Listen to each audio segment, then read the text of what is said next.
నమస్తే, నేను మీ అశ్విని కుమార్.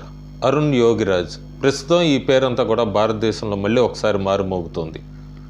ఈ అరుణ్ యోగిరాజ్ అయోధ్యలో రామ్లల్ల శిల్పి. ఆయన పేరు ఎందుకు మళ్ళీ ఒకసారి మారుమోగుతుంది అనే ముందు ఈ అరుణ్ యోగిరాజ్ అనే వ్యక్తి గురించి గతంలోనే మనం చాలా విన్నాము. మళ్ళీ ఒక్కసారి అసలు విషయంలోకి వెళ్ళే ముందు ఈ అరుణ్ యోగిరాజు వాళ్ళ తల్లిదండ్రులు కానీ అందరూ ఒక 5 తరాల నుంచి కూడా అంత శిల్పులే. ఈ 5 తరాల్లో మొట్టమొదట మైసూర్ మహారాజ్ దగ్గర కూడా పనిచేశారు ఈయన అరుణ్ యోగిరాజ్ తాతగారు. ఆయన పేరు బసవన్న శిల్పి అనేవాళ్ళు.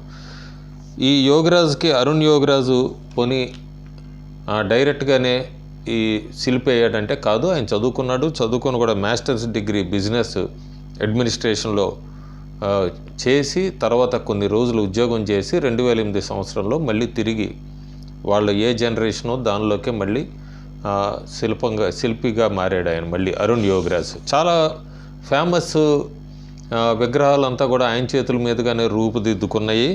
ముఖ్యంగా ఆయన్ని సుభాష్ చంద్రబోస్ విగ్రహం 30 అడుగుల సుభాష్ చంద్రబోస్ విగ్రహం మన అమర్ జవాన్ జ్యోతి ఇండియా గేట్ దగ్గర అక్కడ ఈయన చెక్కిన సుభాష్ చంద్రబోస్ విగ్రహాన్ని ప్రధానమంత్రి నరేంద్ర మోడీ ఒకసారి అటు వెళ్తూ కూడా ఆ విగ్రహం చూసి ఆ విగ్రహం చెక్కిన శిల్పి ఎవరు అని కనుక్కొని ఫలానా అరుణ్ యోగిరాజ్ కర్ణాటకకి చెందిన శిల్పి అని తెలుసుకొని ఆయనకే అయోధ్యలో రామ్లల్లా మళ్ళీ ఒకసారి ఆ పని ఆయనకి అప్పగించారు ప్రధానమంత్రి నరేంద్ర మోడీ.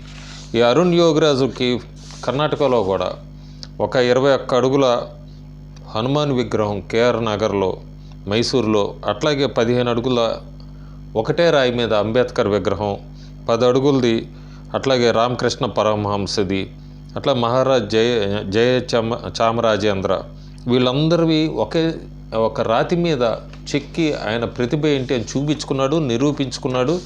అంతేకాకుండా కాంస్య విగ్రహం యుఆర్ రావుది ఇస్రో బెంగళూరు దగ్గర కూడా ఇన్స్టాల్ ఇవన్నీ చేసి ఆయన చెక్కినవి చూశాక ఈయన గొప్పతనం చూశాకే ప్రధానమంత్రి నరేంద్ర మోడీ అయోధ్యలో ఆ పని రామ్లల్లాది ఈ యోగిరాజ్ కప్ చెప్పారు. అలాంటి అరుణ్ యోగిరాజ్కి ప్రస్తుతం అమెరికా వీసా రిజెక్ట్ చేసింది.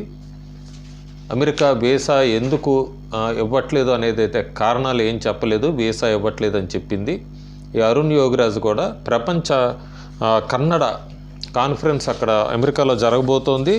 దానికి ఈయన దాదాపు 2 నెలల కిందటే వీసాకి అప్లై చేసుకున్నారు. ఆ వీసాని అప్పుడు అప్లై చేస్తే ఇప్పుడు ప్రస్తుతం మీకు వీసా ఇవ్వట్లేదు అని చెప్పి అమెరికన్ కౌన్సిలేట్ చెప్పింది. యోగిరాజ్కి అక్కడ Kannada association Kotas of America వాళ్ళు ఆహ్వానం పంపారు. ఈ ప్రపంచ కన్నడ కాన్ఫరెన్స్ 2024లో ప్రత్యేక ఆహ్వానితులుగా రమ్మని చెప్పి అరుణ్ యోగిరాజ్కి ఆహ్వానం పంపిస్తే ఈయన అమెరికా వీసాకి అప్లై చేస్తే ఏ కారణం ఏమీ లేకుండానే దాదాపు ఆయన అప్లై చేసిన 2 నెలల తర్వాత అమెరికా వీసా రిజెక్ట్ చేసింది. దీన్ని బట్టి మనకేమర్థమవుతుంది, చాలా క్లియర్గా చెప్పచ్చు ప్రధానమంత్రి నరేంద్ర మోడీకి కూడా ఒకప్పుడు అమెరికా వీసా ఇవ్వనంది, తర్వాత రెడ్ కార్పెట్ వేసింది. అప్పుడైతే మాత్రం వీసా ఇవ్వనంది. దానికి కారణమైతే అప్పుడు దాదాపు 135 మంది యూపీఏ అని చెప్పచ్చు ఎంపీలందరూ, అట్లాగే చాలామంది ఇంటలెక్చువల్స్ అనే పేరుతో వీళ్ళందరూ కూడా అమెరికన్ కౌన్సిలేట్కి అట్లాగే అమెరికన్ గవర్నమెంట్కి కూడా మోడీకి వీసా ఇవ్వద్దు అంటూ కూడా ఉత్తరాలు రాశారు, మెయిల్స్ పెట్టారు.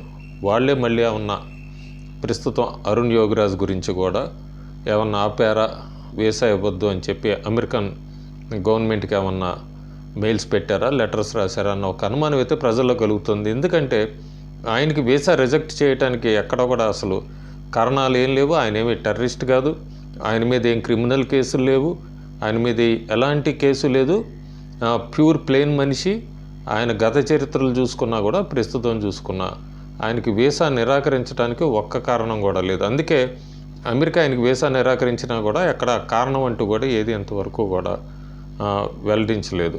సో మనం దీన్ని బట్టి ఎవరైనా వెనక ఖచ్చితంగా అయితే విదేశీ శక్తులు లేదా విద్రోహ శక్తులు ఎవరైనా ఉన్నారు అన్న అనుమానం అయితే ప్రజల్లో ప్రస్తుతం చాలా క్లియర్గా ఈ అనుమానం అయితే నెలకొంది. Thank you.